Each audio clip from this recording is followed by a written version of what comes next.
Hello everyone, welcome to my channel. Today I am coming with a new video for class 9 under the chapter Is Matter Around Us Pure, and today's topic is pure substances. So under this topic, today I am going to cover up the following points. What are pure substances, types of pure substances, elements, compounds, differences between elements and compounds.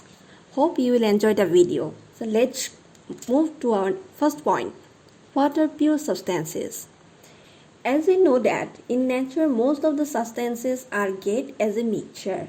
Some are found as pure substances. Let's see what are these and what are its properties. Substances that are made up of only one kind of particles are called as pure substances. It has a fixed and or constant structure.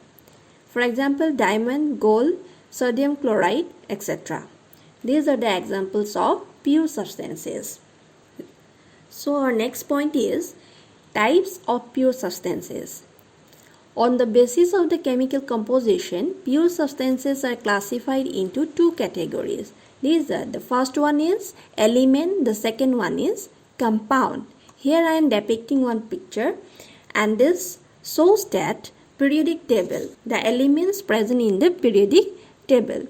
See, here are the elements: hydrogen, helium, lithium, beryllium, boron, carbon, nitrogen, oxygen, fluorine, neon, sodium, magnesium, aluminum, silicon. These all are elements. Let's see what are elements and what are its properties. Elements are the pure substances that has only one kind of atom and that cannot be broken into simpler substances by physical or chemical reaction, as these are the simplest form. Robert Boyle was the first scientist who used the term element for the first time in 1661. The elements are of three types. The first one is the metal, the second type is the non-metal, and third one is the metalloids. So let's see what are the properties, the physical properties of metals and non-metals. Here in the picture it is clearly shown. So the first point is lustrous. Metals are lustrous, that is, they have a shining appearance. For example, gold, silver, etc. For their lustrous property, we use gold and silver for making our jewelries. The next point is good conductor. Metals are the good conductors of heat and electricity. For example, silver and copper. These are the excellent conductor of electricity. But here is an exception. That is lead. Lead is a bad conductor of electricity. The next is high melting point. All the metals have high melting and boiling points. High density.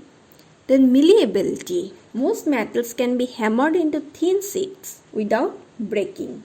For example, iron, gold, silver, etc. Next one is ductile. Can be drawn into thin wires. Usually solid at room temperature, but here is an exception, that is mercury and bromine also. Mercury and bromine are found as a liquid at room temperature. Metals are opaque as a thin sheet. This means that opaque, they can form the shadow. They cannot propagate light. The last one is sonorous. If we hit the metal, it will form sound. Let's see the physical properties of non-metal. The first one is dull. The non-metals are dull in appearance except the diamond. The next point is poor conductors. Other than the graphite, none of the other non-metals are good conductors of heat and electricity.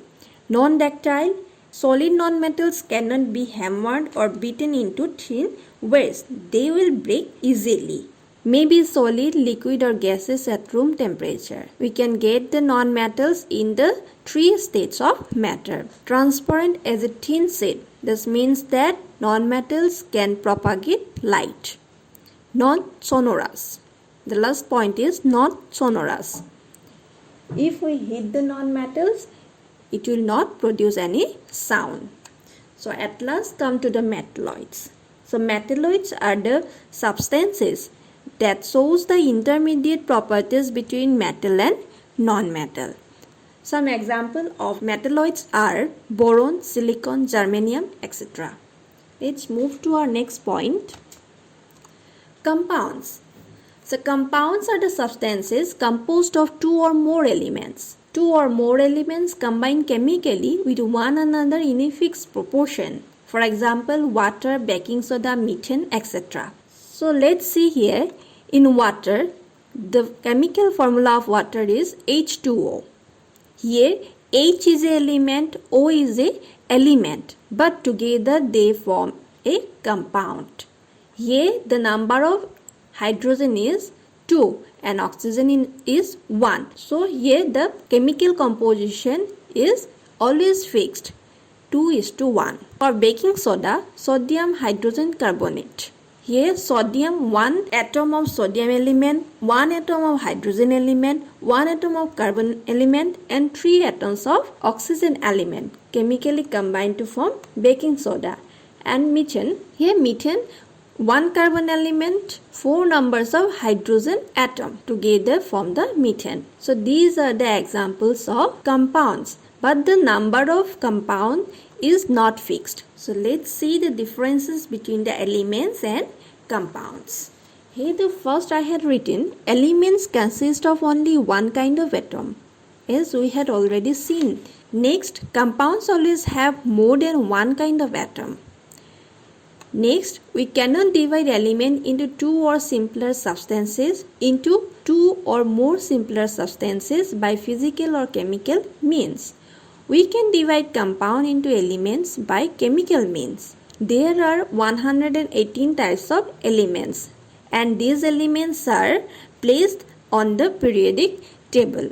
There is no limit on the type of the compounds that can be formed because we can chemically combine various elements to form the compound. There are no fixed limit for the compound. So at the end of the discussion, I hope I had covered up the points under this topic.